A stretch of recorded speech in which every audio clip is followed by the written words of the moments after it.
Друзья, следующий слайд. Здесь мы будем говорить о том, что произошло с недвижимостью на протяжении одного года. Период сравнения у нас будет февраль 2025 год на примере класс социальное жилье. $532 за квадратный метр. И уже в феврале 2026 года это $548 за квадратный метр, что показало динамику роста, друзья, плюс 3, ну, можно округлить, да, 3% в годовом измерении. Друзья, немного саморекламы. Мы также для крупных украинских банков и системных банков, которые иностранные, работают на территории Украины, готовим индекс рынка недвижимости. Вот на примере, давайте я вам покажу, индекса рынка жилой недвижимости, класс социальное жилье. Единичка, он положительный, запятая, 0,30. Как считается индекс? Он считается просто, если у вас есть статистические данные. Показываю на примере. 548 делим на 532 и получаем рост в процентном соотношении плюс 3%. Ну или же положительный индекс единичка, запятая, 0,30. Друзья, я знаю, что меня смотрят люди, которые работают в финансовых учреждениях, это управление по рискам или риск-менеджменту. Данная категория людей по крупицам собирает информацию о том, что происходит с недвижимостью, и очень хорошо знает, как меняется стоимость денег во времени. Я же, друзья, один из немногих знаю в Украине, как меняется стоимость уже недвижимости во времени. Поэтому вот наша синергия знаний поможет и вам, друзья, в вашем сложном бизнесе, и мне, в общем-то, дальше развиваться, заниматься наукой, ну и развиваться компанией Alim Consulting. Напомню вам, меня найти можно, телефон есть в описании канала. Напишите или позвоните, это Viber телефончик. Мы составим техническое задание.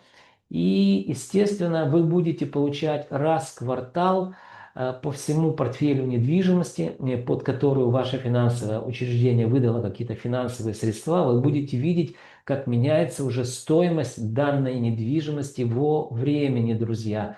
Вот это, еще раз повторюсь, синергия знаний, она, в общем-то, будет работать на ваши интересы, ну и, естественно, на моей компании Lim Consulting. Итак, друзья, это была реклама. Переходим к последнему слайду. Здесь мы сравним по предложениям рынок, это предложение на продажу и класс социальное жилье и аренда. Я не менял вот этот верхний график, видим рост 3% за год. А вот здесь давайте попробуем разобраться. Красная строка – это у нас аренда социального жилья. Я для вашего удобства перевел аренду, хоть она в гривне, да, ну, привязана к доллару, естественно, но люди сдают в аренду квартиры за гривну, привязывают еще раз к курсу доллара. Для того, чтобы в одной валюте считать, так как недвижимость продается на вторичном рынке за доллары, и я привязал это все к доллару. Итак, мы видим, что сравнивая декабрь 2025 года с декабрем 2024 года, это долгосрочная аренда, за год аренда выросла в долларах, подумайте только, на 4,42%. Ну, друзья, это очень много. Для примера, приведу вам пример простой. Если у вас есть, допустим, какая-то сумма денег в долларах, вы хотите положить, открыть депозит в любой коммерческий банк, вы узнаете, что за ваши доллары вам предложат всего лишь 1% в годовом измерении, такой пассивный доход у вас будет. Ну, где-то я видел 1,5%, но, скорее всего, это будет 1%.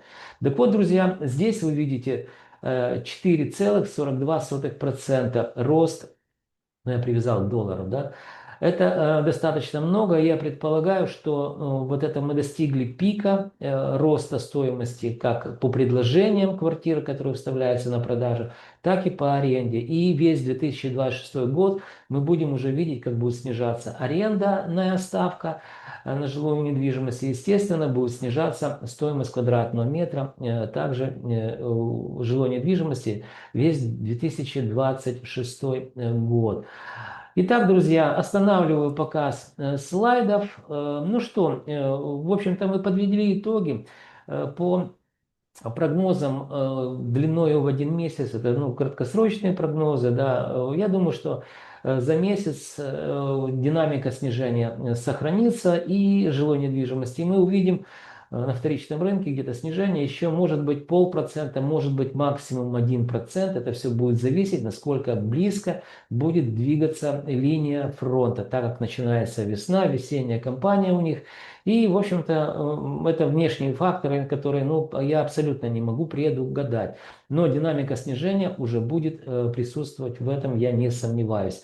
Итак, друзья, пришло время прощаться.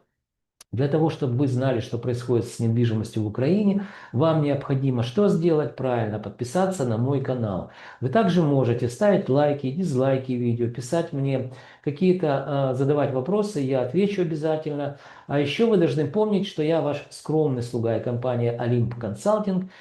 Готовим для вас ежемесячные обзоры рынка недвижимости, которые, я уверен, станут для вас компасом, или как минимум путеводной картой в каменных джунглях рынка недвижимости Украины. Друзья, до встречи в следующих моих видеороликах.